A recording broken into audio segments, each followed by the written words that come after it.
Olá pessoal, então vamos retornar aí.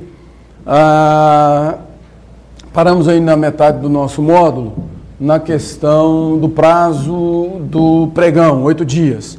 Mas o pregão, a lei do pregão, ela diz que há a inversão do procedimento regra. Então no pregão nós invertemos o procedimento regra. Então você vai trabalhar no pregão o quê? Você publica o edital.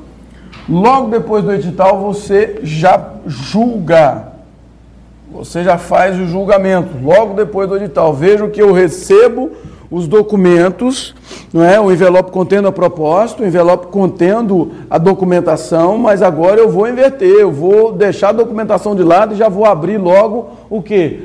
O envelope das propostas e já vou logo fazer o julgamento dessa proposta, escolhendo a mais aí, não é? A proposta mais vantajosa para o Estado. Depois disso, eu faço o quê? Eu vou fazer a classificação, não é? Daquela proposta primeira que eu escolhi e as demais, não é? Colocando nessa ordem de preferência, como nós vimos lá atrás. Depois eu analiso os documentos, então eu vou habilitar, eu vou analisar o documento, né? Analisar os documentos. Depois eu vou, depois da habilitação, eu vou adjudicar, e depois eu vou homologar. Então veja que eu vou, no procedimento do pregão, nós vamos inverter o procedimento regra. O que você precisa entender é que as fases continuam as mesmas. O edital continua sendo edital, a habilitação continua sendo habilitação, o julgamento continua sendo julgamento. O que aqui difere é a inversão dela, o que vai gerar o quê? Vai gerar agilidade, economia, eficiência no procedimento. Por quê? Depois de julgado, eu já tenho a empresa que me apresentou a proposta, não é? Se ela tiver, ela está na classificação. Então, a lei diz que eu posso classificar o mínimo de 3 e o máximo de 10. Então, na classificação, eu vou colocar aqui o mínimo de 3 e o máximo de 10.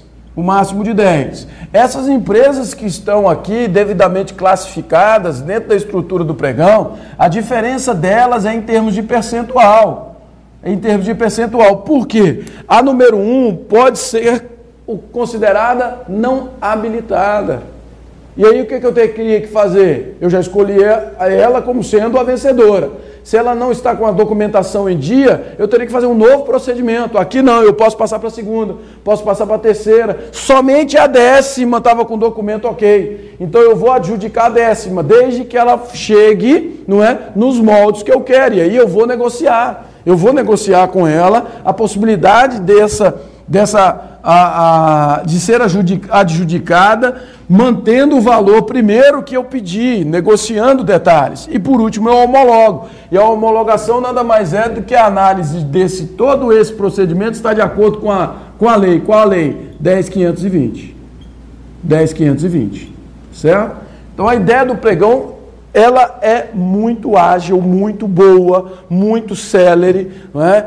E as fases, repito, elas não deixam de ser estas fases, elas continuam sendo fases específicas, correto? Elas continuam tendo a mesma formação que nós olhamos aqui, mas a lei do pregão assevera isso para nós, que ela está mudando a regra geral. E a regra geral é de edital, habilitação, classificação, julgamento, homologação e adjudicação, e aí a inversão do pregão, uma das novidades que a lei trouxe e deu muito certo, por isso que ela está sendo usada aí pela grande maioria dos entes da administração pública direta ou indireta. Voltando um pouco aqui, ao encerrarmos o pregão, eu quero trabalhar com vocês a estrutura do registro de preço.